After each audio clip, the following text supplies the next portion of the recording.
When I was working on this, I was thinking of the Cyndi Lauper song. The lyrics, some boys take a beautiful girl and hide her away from the rest of the world. I want to be the one to walk in the sun. Totally embodied Amaterasu in that story, and how maybe we have been hiding in the cave too long. And maybe it's time for us to shine, whether the cave be the pandemic, different kinds of fears, or other kind of abuses of this planet. But I feel like if we keep shining, we'll keep rising.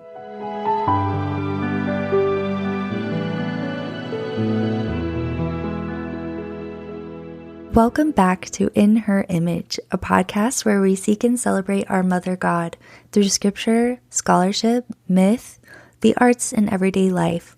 I am Jess Burdett, and today I have the privilege of introducing our guest. I got to meet this guest in person about a year ago when we had our DFW Divine Feminine celebration. She allowed us to display some of her beautiful goddess photographic artwork all throughout the halls of the event that just really set the tone and created this feeling of the divine femininity within each and every one of us, and within and throughout all cultures and times and places. And so I'm excited for you to get to hear more about her and to actually hear her voice and hear her speak on one of these specific goddesses that she has been able to research. Colette Numajiri, aka Coco Niji, has been a divine feminist since around 2000, when a sudden mystical experience led to her research journey. In 2011, another mystical experience in dream form caused Colette to start the Goddess Group, a women's group in Dallas, Texas. The regular meetups of the Goddess Group sparked her idea to start a photographic project incorporating the fabulous ladies in her life that would portray the divine feminine in many diverse forms. And from that idea, the Goddess Project, Made in Her Image, was birthed. Articles about each goddess and model became the Free Sophia blog. The Goddess Project, Made in Her Image, became a calendar and eventual book journal as more and more females joined the collection. By showing images of the divine feminine, it empowered females by reminding them of their divinity. One journalist called Colette the Queen of the Goddesses. Colette is also Coco of the Kiki and Coco Show, a metaphysical show in honor of all inner children. Along with the show, by the way, my children love that show. It's on YouTube. It's very fun. Along with the show, she has recently released a children's book, The Rainbow Collection, introducing Kiki and Coco, complete with secret, sacred goddess symbols and imagery. In November, Colette took the book on a book tour of Japan with her family. Colette also designs for theater, is a professor, wife, mother to two beautiful boys, a healer, and has been a member of New Wineskins, a divine feminine ritual community, for over 16 years. Without further ado, I give you our co-host, Meg Ritmanick, and her conversation with Colette. Thank you so much for coming and being on our podcast today. We're so excited to learn about a different goddess from a different part of the world that we really haven't covered yet. And I just want to give a little hint to our listeners. So we're going to be talking about a goddess who has a symbol on a national flag. Yes. Would you tell us a little bit more of this goddess? Yes, I am so delighted to be here. Thank you for having me. I'm absolutely honored, and I am honored to represent this goddess, sharing this information that I've found about her. I'm going to be talking about the goddess Amaterasu, the sun goddess of Japan. Amaterasu Omikami means the great and glorious goddess who illuminates from heaven. She is mostly referred to Amaterasu, which means great shining heaven. She is the embodiment of the rising sun and Japan itself. So Japan is known as the land of the rising sun, and Amaterasu, being the sun, is the red circle in the middle of their flag, of their modern flag. She is the High Queen of the Kami, which means spirits or gods and goddesses, and ruler of the universe. She is the great-grandmother, her descendants, her great-grandson was the first emperor of Japan. So Japan has a modern imperial family that has been passed down, they say, from Amaterasu herself. And it is said that she chose her grandchild to rule over Japan. And the imperial family is still in place in Japan. And they are the longest lineage of royalty in Earth's history. And it's modern. And my husband said that his father, so my husband is Japanese, and he was born in Fort Worth, Texas, but his parents were from Japan. And the beginning of TVs and world wars, his father said either his father saw the emperor for the first time, or someone told them of what it was like when they saw the emperor, and they said that they were very surprised that the emperor looked just like a human man. They thought that this was, or they think this is the descendant of the sun, and so maybe they'd glow or something different. And I read somewhere that at the end of the war, after Japan lost, Japan had to state that they no longer claimed divinity in their imperial system, but then they reclaimed it quietly. And so Shintoism is the indigenous religion of Japan. It is, I've heard different sources, and it is folklore that has been handed down, but they say it is over 1,000 years BC, but it is still practiced today in Japan. And so Amaterasu is the only female deity-led religion on Earth. So of all of the major religions, she, a female, is the head deity of that religion, which is really powerful and interesting, and patriarchy, and really amazing to me. And when I was first asked to do this podcast, I was very interested, and I was like, and they asked which goddess I should do, and they said that they already did Isis and Bridget, and I was like, oh, Isis is the queen of heaven, and Bridget, everything comes from Bridget, and Great Britain and brides are all named after Bridget. But come to find out that Amaterasu is very important in our world, and perhaps the only deity that is most pertinent right now. And she is the sun, which is interesting. More often are deities moon goddesses because of the cycles of women, or they are the ocean and the waters, which are also controlled by the moon, which correlate with the cycles of women, but she is the sun. And so the origin story of Amaterasu is that she had two divine parents, and they had many children in heaven. And when her mom went to give birth to her brother, the fire god, she died.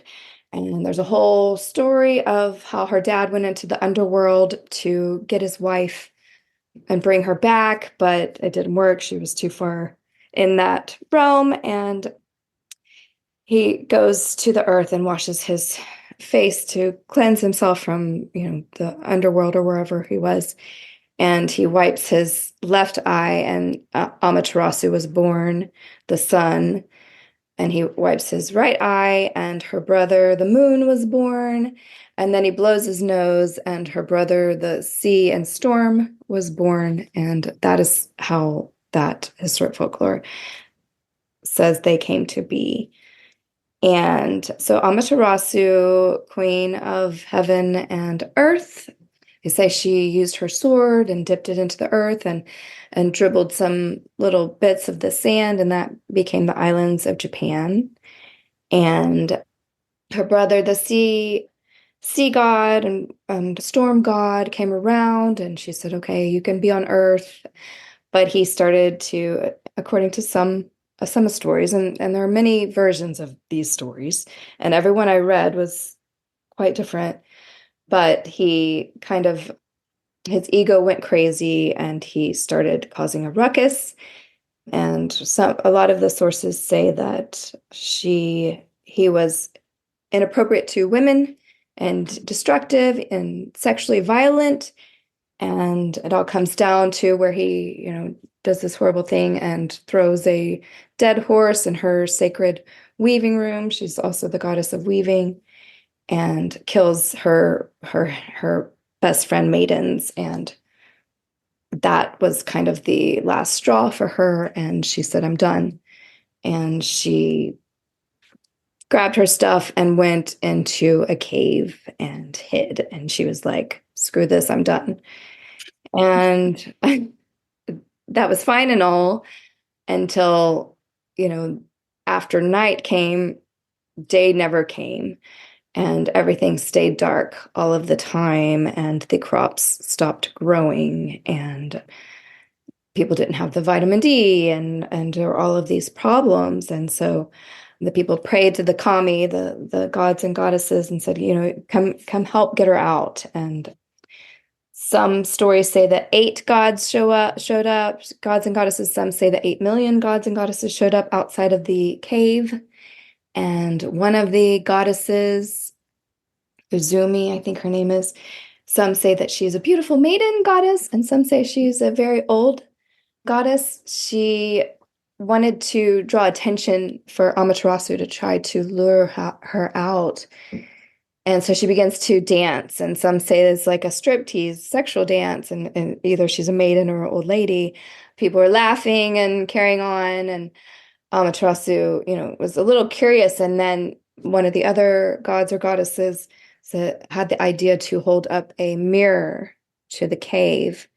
And so Amaterasu, kind of looking out a little, saw this bright, bright light. And, she hadn't seen her reflection before. And she sees this beautiful light, and she comes out and shines for everyone, and they all celebrate. And she promises not to go back into the cave, and they seal it shut. And then she shined for Japan, the land of the rising sun, again.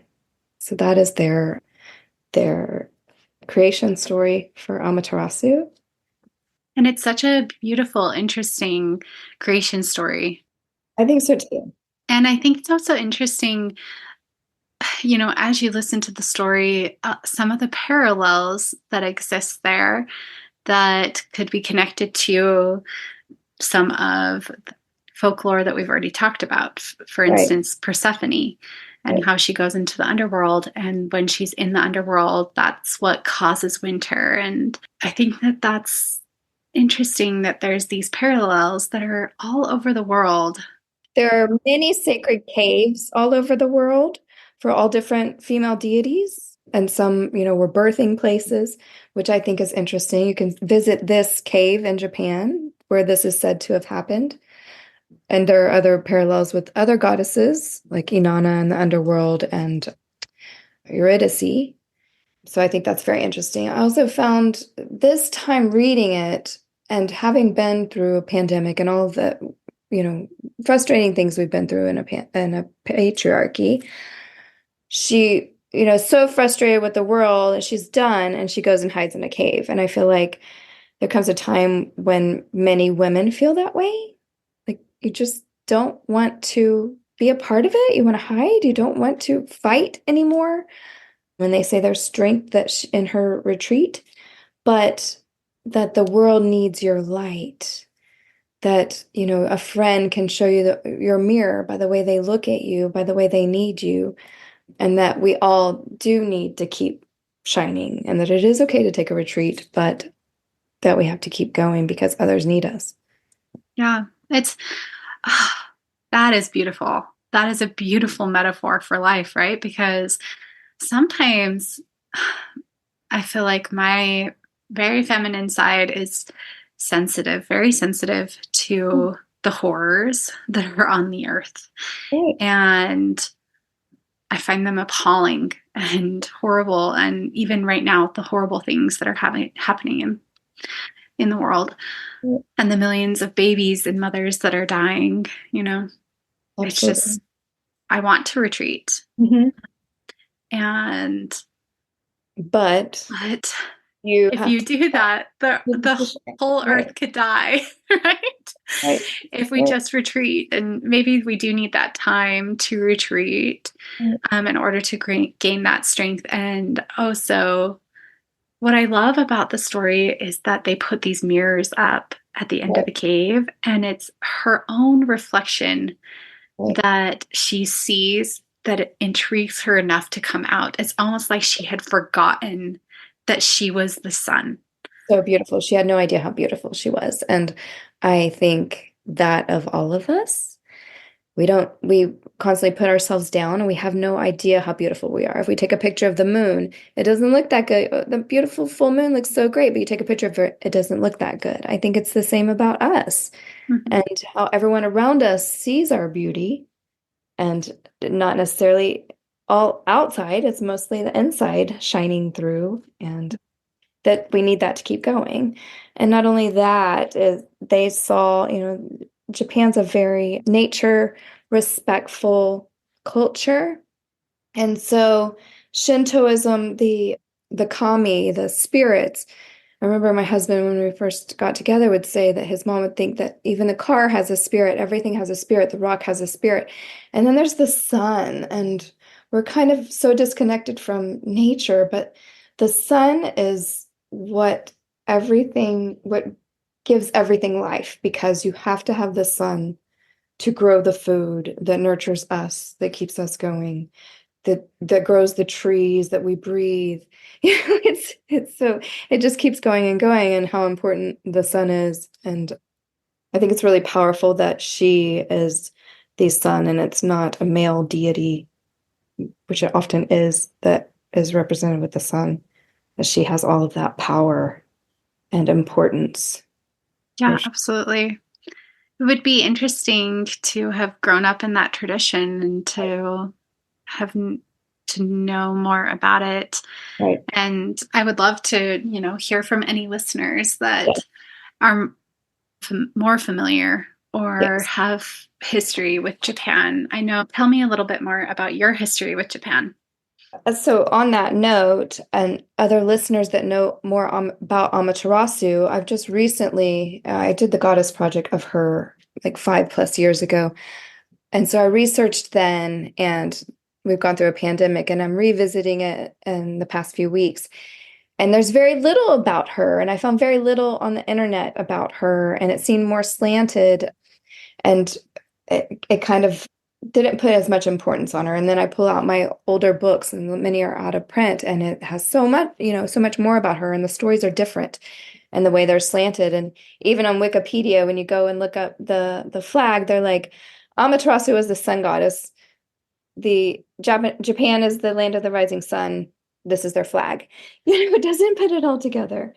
So I would like to know more about Amaterasu for anyone listening and watching that knows more for sure. I feel like I could spend the rest of my life researching her.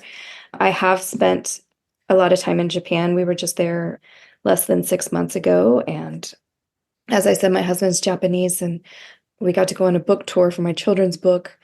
It was my children's first time there, and they fell in love. And it's such a respectful, kind, gentle culture, very different than here. We felt the energy completely different when we got there. My kids didn't want to leave as soon as we got there, and we had 2 weeks there. And when we came back, we felt the difference. And I wonder if it's Amaterasu led. I also found that there's not a lot about her. I looked on Amazon for books about her, and I found two. One was a fantasy fiction where, yes, she's the sun goddess, but there's a whole romantic or whatever story made up about her. And the other one was, and I should have brought it in here, a comic book called Amaterasu, and it's her origin story, which is super cool. But that's it. Like, I'm sure in Japanese, there's tons more written about her. Her shrine is visited by something like 5 million people a day still. The culture of Japanese people bowing to each other is that they would wake up in the morning and bow to the sun, and then they started doing it to each other to show respect. Her shrine, the cave is still there.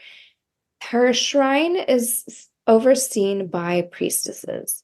And so I have heard lectures, and I couldn't find exactly which ones I'd heard before, but there's a lot of clues that maybe the first emperors were empresses, and that maybe the beginnings of Japan were led by women. The shrines are still led by an emperor chosen priestess, and she is unmarried, and she oversees the shrine. And in the shrine is said to have the mirror that's shaped like a chrysanthemum, the sword that some stories say she broke in three. It was her brother's sword, and she broke in three, or another was a gift when he was apologetic afterwards. And the third is some beads, some round beads, a necklace. And this is the imperial regalia that is protected in the shrine. And when you see those like a doorway shaped almost statues, they're wooden, outside of a shrine, that means it's a Shintō shrine. So that's pretty regularly seen in anything that you might have recognized from Japan. Tourist videos are going to have those shrines. So I think it's interesting. And then it's priestesses, and it did say that for a while it was priests that took over, but for the most part it is emperor chosen priestesses that are chosen with using divination tools made out of burnt turtle shells and bones. And there's a list a mile long of all of the priestesses that have overseen. Did I tell you about the chrysanthemum? No, I was just going to ask. The imperial flag of Japan, the imperial family's flag that they've had for, 1,500 years, is white, and in the middle is a yellow with red surrounded chrysanthemum flower. And that's supposed to be not only a shape that looks like the sun, but was also the shape of that mirror. The sevenfold mirror. Correct. Interesting. Yeah. And some of her symbols I thought were interesting and super cute, or that roosters are some of her symbols, which is adorable. And if you've ever heard a rooster in the morning, it makes so much sense. And ravens. Mm. When I was working on this, I was thinking of the Cyndi Lauper song. The lyrics, some boys take a beautiful girl and hide her away from the rest of the world. I want to be the one to walk in the sun. Totally embodied Amaterasu in that story. And how maybe we have been hiding in the cave too long. And maybe it's time for us to shine, whether the cave be the pandemic, may the cave be different kinds of fears or other kind of abuses of this planet, this imperfect planet. But I feel like if we keep shining, we'll keep rising. Or shame, that was one of the other things that maybe pulled her into that cave, is shame. And maybe we can be the mirrors for each other and show each other how beautiful we are. Keep pulling each other out of the caves. Yeah. So I wanted to read this little part of her story that I had found because I thought it was really interesting, and I kind of wanted to talk about it a little bit more. So there's this king, or god, father and mother, right? They have these children, and the youngest of the three questioned her ability to rule, right? And so he was very upset. And when he went to bid his sister goodbye, she kind of met that with suspicion because she thought maybe he was going to try to kill her or something, right? In this story. And so there was this challenge that began, and her brother took her necklace and she took his sword. And from each of these vessels, they birthed goddesses. And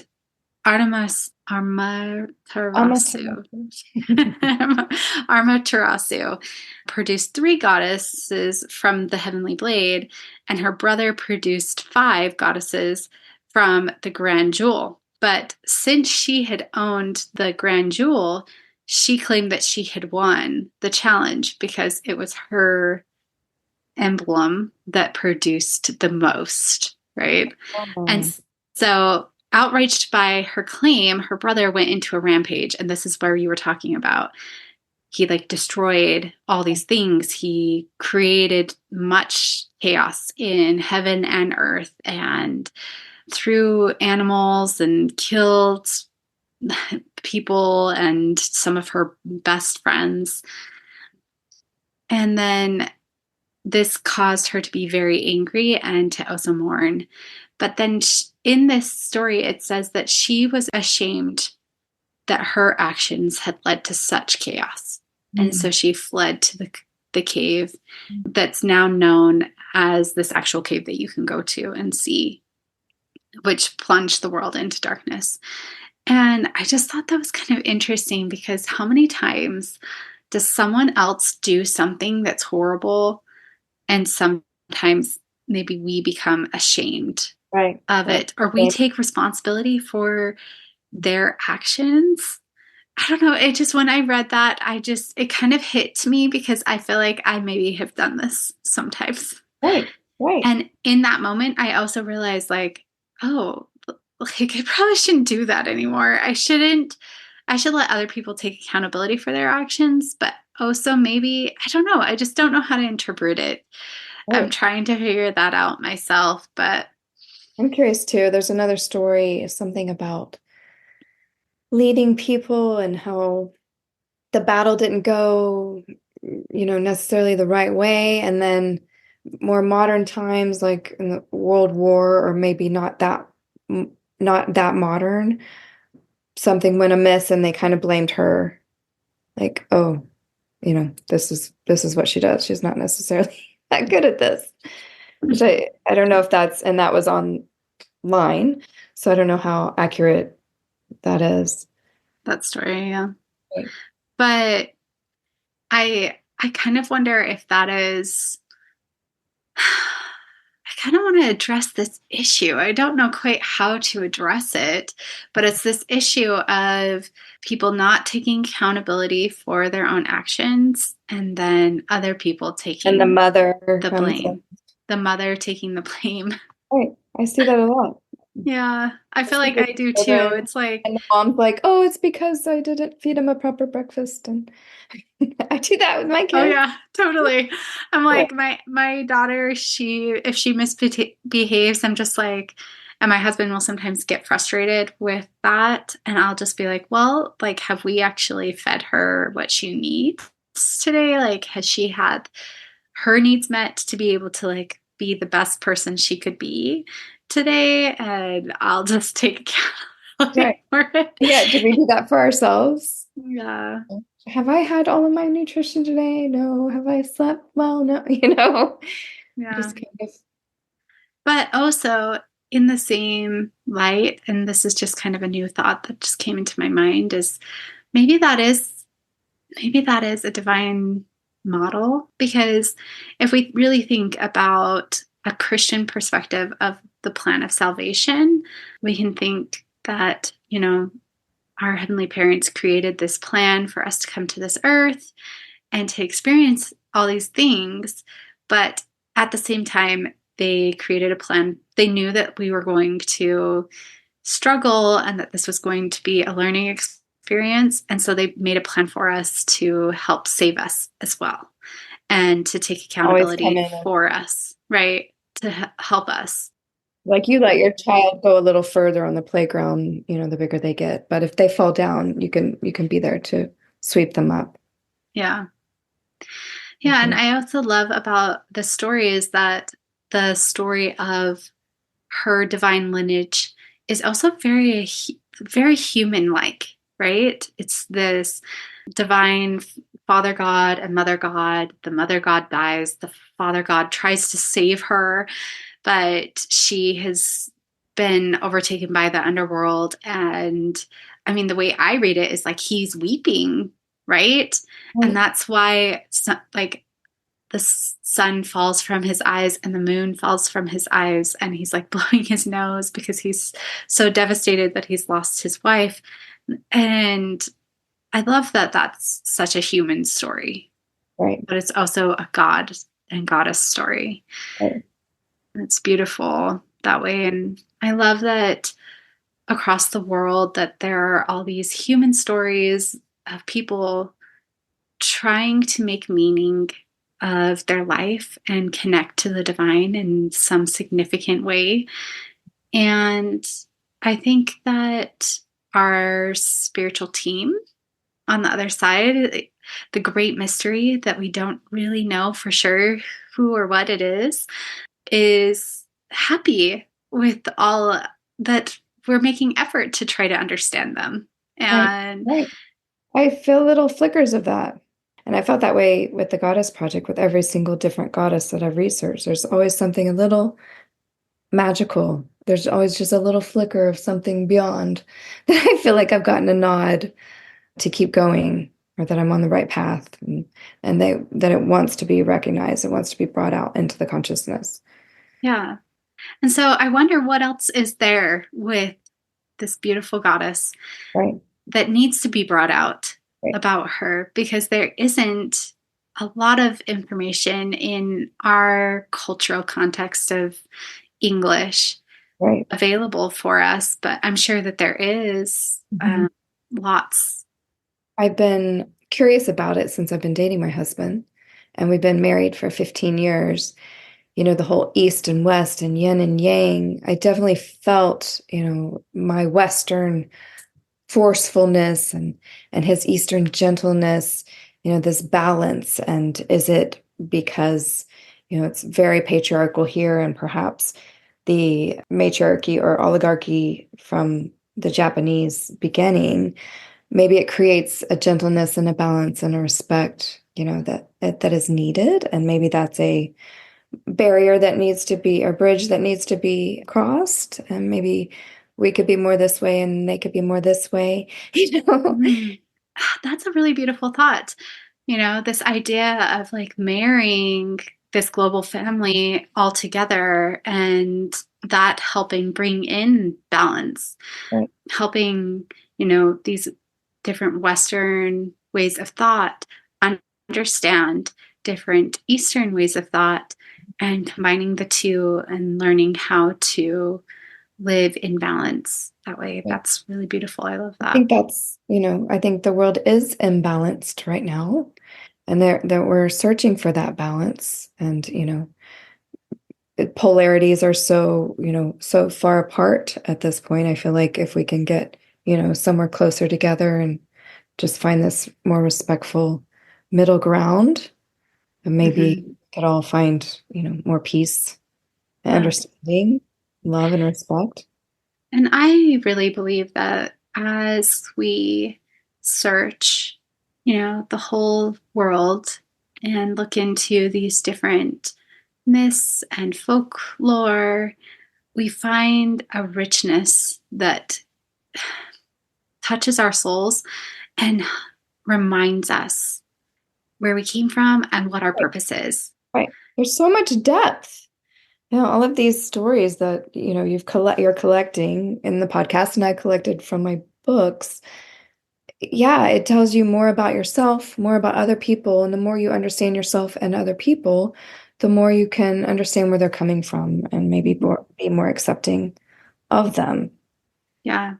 I do think that our divine team is invested in us For sure. remembering those things.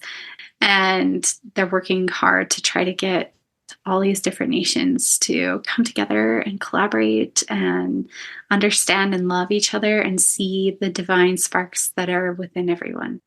And see equality. Like, you don't see your children, one is better than the other, or hopefully not. They're all very different and special. And the lecture, and she was talking about how she did this retreat and they went into a cave somewhere, and it was like, Each oh, person is gifted with so many different gifts and has something special to offer. And I think it's the same with these different traditions. Each of these traditions has something special to offer. right, absolutely. What has your personal experience been with her? And do you just mind sharing kind of your story with her and how she's helped you? So much. I've been really lucky to have been divinely guided to get to spend time with not only really fabulous and important and powerful women, but I've also gotten to research these, and each one I study, I find that and every time I share any bit of it, I feel like I helping empower others.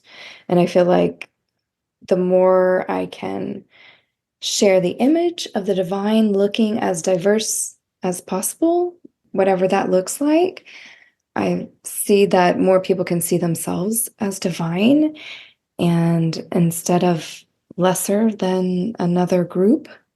And I don't think there's anything more empowering than that. And I am most humbled and proud and just absolutely honored that I get to be this person to help share that and spread that knowledge with as many people as I can.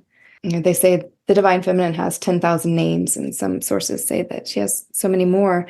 I find that they're all interrelated, and I find that it all comes back to nature, and it all comes back to us being that on earth, that we are children of the divine. We are suns shining for others, so that they can grow and be nurtured. And the more I am inspired, the more I feel like my cup is just full, and it helps me step back from what is going on in the world, and it gives me hope, and I see what's lacking, and I know that the more people that feel empowered in the perfection of their imperfection of what they are, then that will continue to heal the world. It's beautiful. I'm grateful for the work that you're doing because I feel like we are all divine children. And in order for us to truly heal and to come to a place where we could actually heal this earth, it has to be hand in hand with the divine. And we have to be able to see our own divinity and understand the power that's within each one of us to change and to bless others, just as our divine team can bless us. Right. And so that's a beautiful work that you're doing. And I'm super grateful. Thank you so much for sharing your passion and coming on the podcast today. And we're just grateful for you. Well, for you too. Thanks for having me. Thank you for listening. If you enjoyed this episode, feel free to share it. And if you haven't yet, please leave us a review. If you'd like to support the podcast monetarily, you can make a monthly donation at anchor.fm/inherimage. We hope you'll tune in next Sunday for another inspiring episode.